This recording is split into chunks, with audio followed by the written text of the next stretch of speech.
The ancient stones of the castle loomed before him, a dark silhouette against the storm-ravaged sky. Lightning crackled, illuminating the crumbling towers for a fleeting moment before plunging them back into shadow. The traveler stood at the iron gates, rain pelting his cloak. As thunder rumbled ominously in the distance, he pushed. The rusted gates opened with a groan that echoed through the empty courtyard. Weeds sprouted between broken cobblestones, and gargoyles leered from above, their stone faces worn smooth by centuries of wind and rain. The traveler's footsteps were muffled by the downpour as he approached the castle's massive oak doors. With effort, he heaved one door open and slipped inside. The entrance hall stretched before him, cavernous and dark. Dust swirled in the air, disturbed by his presence after years of solitude. Lightning flashed through high windows, casting eerie shadows across tattered tapestries and suits of armor standing silent guard. As his eyes adjusted to the gloom, strange symbols carved into the stone walls caught his attention. Intricate runes and arcane sigils, their edges softened by time, hinted at forgotten rituals and dark secrets. The traveler traced his fingers over the carvings, a chill running down his spine that had nothing to do with the damp chill of the castle. He wandered deeper into the keep, searching for shelter from the raging storm outside. Corridors twisted and turned, leading him through empty chambers and down crumbling staircases. At last he found himself in what must have once been a grand hall. A massive fireplace dominated one wall, cold ashes piled within its maw. The traveler gathered what scraps of wood he could find and soon had a small fire crackling, pushing back the darkness. Candles found in a nearby alcove cast flickering light across the room. Shadows danced on the walls as he settled onto the floor, wrapping his cloak tightly around himself. As the storm howled outside, a whisper seemed to rise from the very stones beneath him. At first, he thought it was merely the wind finding its way through cracks in the masonry, but slowly the whisper coalesced into words, a woman's voice soft and cold as the grave. "Welcome, traveler," it said, "to a place where time stands still and memories linger like mist." The voice seemed to come from everywhere and nowhere at once, filling the chamber with its ghostly presence. "You seek shelter from the storm, but you have stumbled into a tale far older and darker than you can imagine." The traveler's heart raced as he peered into the shadows, searching for the source of the voice. But there was no one there, only dancing candlelight and the play of shadows on ancient stone.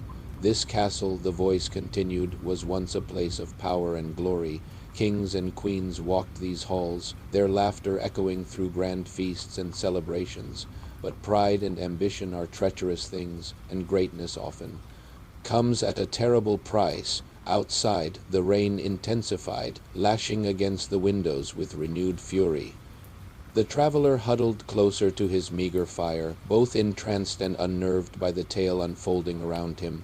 "There was a queen," the voice whispered, "beautiful and cunning, who thirsted for knowledge beyond mortal ken. She delved into forbidden arts, seeking the secrets of life and death itself. In her arrogance, she believed she could master powers that were never meant for human hands."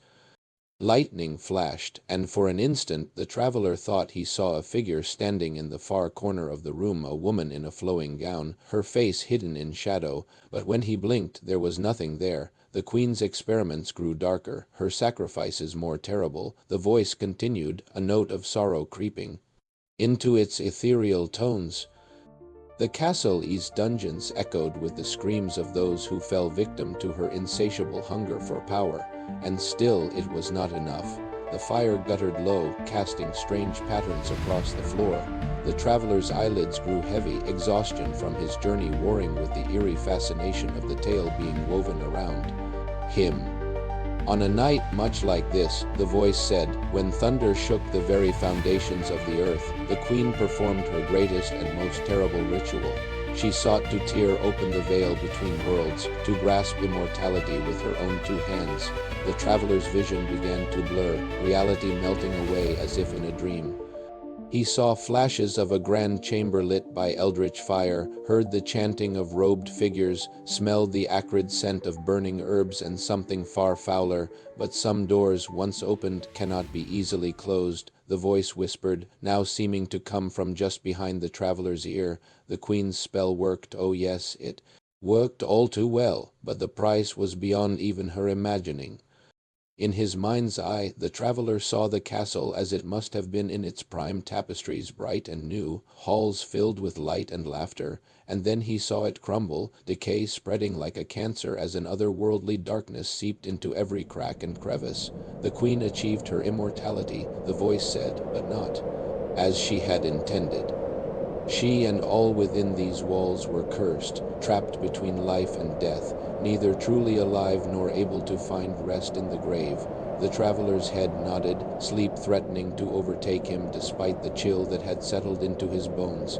He fought to keep his eyes open, to focus on the shadowy corners of the room where something seemed to be moving just beyond his sight. And so we remain, the voice sighed, century after century, waiting for what we no longer remember, perhaps for someone to break the curse, to finally grant us the peace of true death, or perhaps we wait simply because we have forgotten how to do anything else. The fire sputtered and died, plunging the room into darkness broken only by the occasional flash of lightning through the windows. The traveler's eyes drifted closed, unable to resist the pull of exhaustion any longer. Rest now, traveler, the voice murmured, growing fainter with each word, for in this place even dreams are not safe, and when you wake, if you wake, perhaps you too will become part of our endless vigil. As consciousness slipped away, the traveler felt a cold hand brush against his cheek, as gentle as a lover's caress. The last thing he heard before succumbing to sleep was a whisper, barely audible above the storm, "Welcome to our eternity." The wind continued to moan through the castle's empty corridors, carrying with it the echoes of long-forgotten lives. Rain pattered against stone, each drop a tear shed for those trapped within these haunted walls, and in the shadows, unseen eyes watched and waited, as they had for countless years before and would for countless more to come. For in this place, nothing truly died. It only waited, suspended between moments, for a release that might never come.